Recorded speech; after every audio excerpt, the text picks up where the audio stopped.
नमस्कार दोस्तों, आप देख रहे हैं न्यू रॉयल कहानियाँ। और आज की कहानी बहुत ही ज्ञानवर्धक व शिक्षाप्रद कहानी है। तो आपसे अनुरोध है कि कहानी को अंत तक ज़रूर देखें। एक दिन की बात है, ब्रह्मा जी का दरबार लगा हुआ था। उस समय भाग्य में बुद्धि में तीखी नोक-झोंक होने लगी और भाग्य ने कहा, मैं बड़ा हूँ, मैं जो करता हूँ वह काम तुम नहीं कर सकती। और बुद्धि ने कहा, मैं जो कर सकती हूँ मैं कोई नहीं कर सकता। बुद्धि ने कहा, भाग्य आप मूर्ख मत बनो, मैं जब किसी का साथ छोड़ देती हूँ तो मैं मनुष्य कुछ नहीं कर सकता और मनुष्य पागल हो जाता है। उसी समय भाग्य बोला, अगर मैं मनुष्य का साथ छोड़ दूँ तो आप कुछ नहीं कर सकती। अब दोनों में बड़ा कौन है, ये सुझाव चल रहा था। उसी समय ब्रह्मा जी ने सोचा, ये फैसला मुझे करना ही होगा। तो ब्रह्मा जी ने कहा, क्या बात है? भाग्य ने कहा, भगवान, बुद्धि ये कहती है कि मैं बड़ी हूँ और अगर मैं किसी मनुष्य का साथ छोड़ दूँ तो वह मृतक के समान हो जाता है। इस प्रकार दोनों का तर्क सुनने के बाद ब्रह्मा जी के मन में ये विचार आया कि ये फैसला तो बड़ा कठिन है। अब ब्रह्मा जी ने कहा, आप दोनों अपनी अपनी क्षमता का परीक्षण करके मुझे बताओ, तब कौन बड़ा है इसका पता चलेगा। भाग्य ने कहा, प्रभु जैसी आपकी इच्छा, लेकिन बुद्धि मुझसे बड़ी नहीं हो सकती। तो ब्रह्मा जी ने भाग्य और बुद्धि की परीक्षा लेने के लिए जंगल में भेड़ बकरी चराने वाले एक चरवाहे को बुलाया। ब्रह्मा जी ने कहा, यह एक चरवाहा है, इसका भाग्य बदल कर देखो। भाग्य ने कहा, ब्रह्मा जी पहले मुझे आदेश दे दो। अब बुद्धि भाग्य से कहने लगी, अब इसको सम्राट बनाओ। बुद्धि ने कहा, मैं इसका साथ छोड़ रही हूँ। अब भाग्य उस चरवाहे को सम्राट बनाने की सोचने लगा और वह चरवाहे के पास गया और उस चरवाहे के पास भाग्य ने देखा केवल 3 ही बकरियाँ थीं और एक टूटी सी झोंपड़ी। वह पूरा दिन उन बकरियों को चराने में लगा रहता था और भाग्य ने सोचा, इसके पैरों में चप्पल जूते भी नहीं हैं। अब भाग्य ने पासा पलटा और सोने के जूते लेकर उसके जिस स्थान से होकर चरावा निकलता था उस स्थान पर रख दिए। जब उस लड़के ने देखा कि सोने के जूते मार्ग में पड़े हैं, वह जान नहीं सका कि ये जूते सोने के हैं। उस चरवाहे ने वह जूते अपने पैरों में पैर लिए और सोचा, चलो अब ये जूते पहनने के काम आएंगे। वह चरवाहा रोज़ाना उन जूतों को पहनकर जंगल जाता और लकड़ियाँ काट कर लाता। उसके जीवन में कोई बदलाव नहीं हुआ। उसकी माता की बुद्धि ही छोड़कर चली गई थी। भाग्य ने उन चरवाहे को खूब साथ दिया, लेकिन उसके जीवन में कोई बदलाव नहीं हुआ। भाग्य सोचने लगा, मैंने इसे सम्राट बनाने का वादा किया था, लेकिन इसमें कोई बदलाव नहीं आया। ये तो पागलों की तरह रहता है। बुद्धि ने कहा, ये देखो, जब मैं इसका साथ नहीं दे रही हूँ तो ये कुछ भी नहीं कर सकता। एक दिन मैं चरवाहा जंगल में बकरी चरा रहा था और अपने सोने के जूते पहन रखे थे।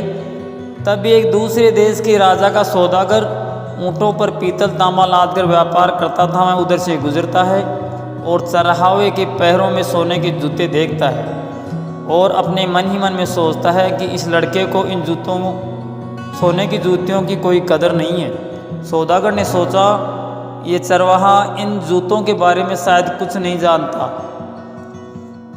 उस सौदागर ने पूछा, भाई ये जूते तुम्हें कहाँ से मिले? उसने कहा, ये जूते मुझे जंगल के रास्ते में पड़े हुए मिले थे। तो उस सौदागर ने कहा, ये जूते आप मुझे बेच दो।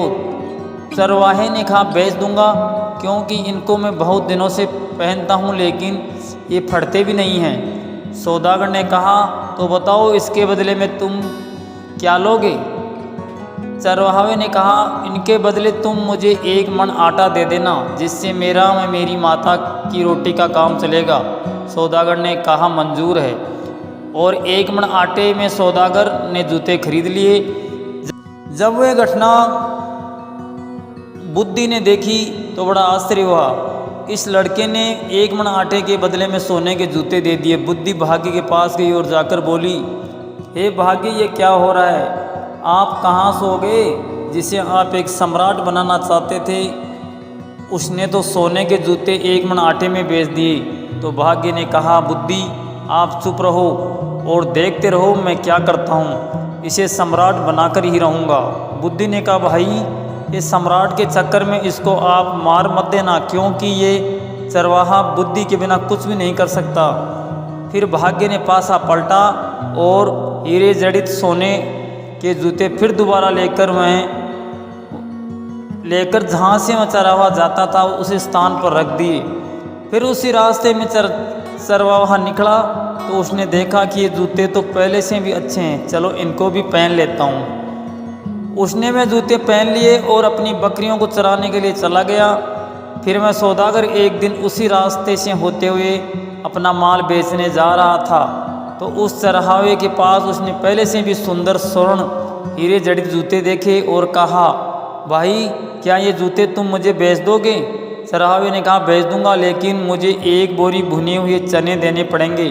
तो सौदागर ने हाँ भर ली और उन जूतों को 1 मन चनों में खरीद लिया।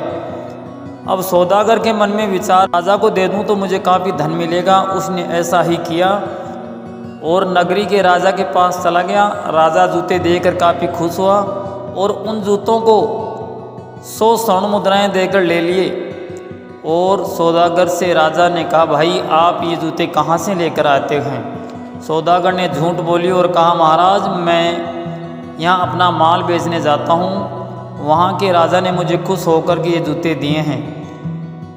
तो राजा ने कहा, उनके कोई पुत्र हो तो अपनी बेटी की शादी उसके संग कर देंगे। अब की बार जब जाओ तो ये प्रस्ताव लेकर आना। अब तो सौदागर फंस गया और कहने लगा, ये तो बड़ी मुश्किल में पड़ गया, अब क्या करूं? हो सके तो उस चरवाहे के पास जाता हूं।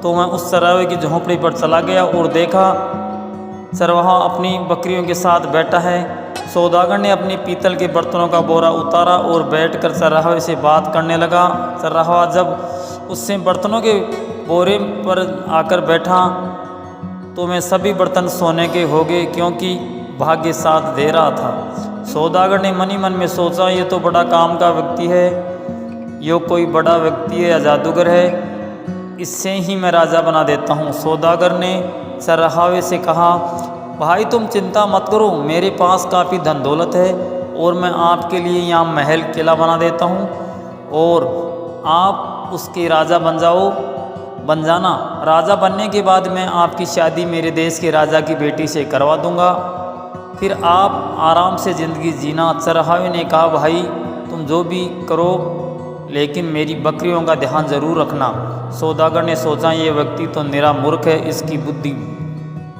नष्ट हो गई है, मैं तो इसको राजा बना रहा हूँ और ये बकरियों का राग अवलाप कर रहा है। अब सौदागर ने वहाँ पर महल बनवाकर वापस राजा के पास गया और कहा, महाराज मैं उस राजा को शादी के लिए तैयार कराया हूँ और आप वहाँ पर अपनी बेटी की सगाई उस राजा के बेटे के साथ कर दो। मैं तय करके आया हूँ। राजा ने 2 नौकर भेज दिए और उसकी सगाई करवा दी। अब विवाह का समय आ गया और चरवाहा अपनी बकरियों के साथ रहता था, उसको चराता था और मस्त रहता था।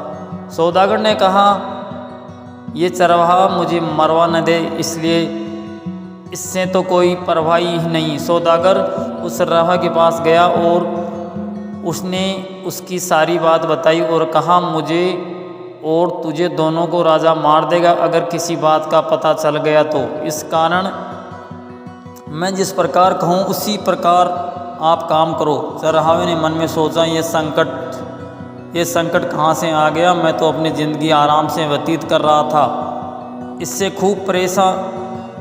खूब परेशान किया है मुझे। अब विवाह का समय आ गया और बारात लेकर राजा के देश में जाने लगे। काफ़ी सेना हाथी घोड़े लेकर पहुंच गए और शादी की रस्म पूरी हो गई। अब उस चरवाहे को एक अलग 7 मंजिला कमरे में सुला दिया। अब उसको वहाँ पर कई प्रकार की आवाज़ें आने लगी, क्योंकि उसको छोटे समय में उसकी माता भूतों की कहानियाँ सुनाया करती थी। तो उसकी पायलों और चूड़ियों की आवाज़ जैसे ही आती तो उसने सोचा भूत आ रहा है। उसने खिड़की से होकर कूदने की तैयारी कर ली। उसी समय बुद्धि ने भाग्य से कहा, भाग्य इस व्यक्ति को किसी प्रकार से बचा लो, बचा सको तो बचा लो, अन्यथा ये कूद कर मर जाएगा, क्योंकि इसमें बुद्धि नहीं है। भाग्य ने कहा, बुद्धि आप बड़ी मैं छोटा, बुद्धि आप जीती मैं हारा, पर इसको किसी प्रकार बचाओ। उसी समय बुद्धि उस चर्राह के शरीर में प्रवेश करती है। वह चर्राहा ऊपर से कूदते हुए रुक जाता है। ब्रह्मा जी ने कहा, भाग्य आप परीक्षण में सही सफल नहीं हो सके, इस कारण सुनो, भाग्य से बड़ी बुद्धि है। बुद्धि के बिना व्यक्ति कुछ नहीं कर सकता, चाहे वह कितना ही धन दौलत वाला हो, इसका कारण बुद्धि ही बड़ी है। आशा करता हूँ आपको ये छोटी सी कहानी पसंद आई होगी।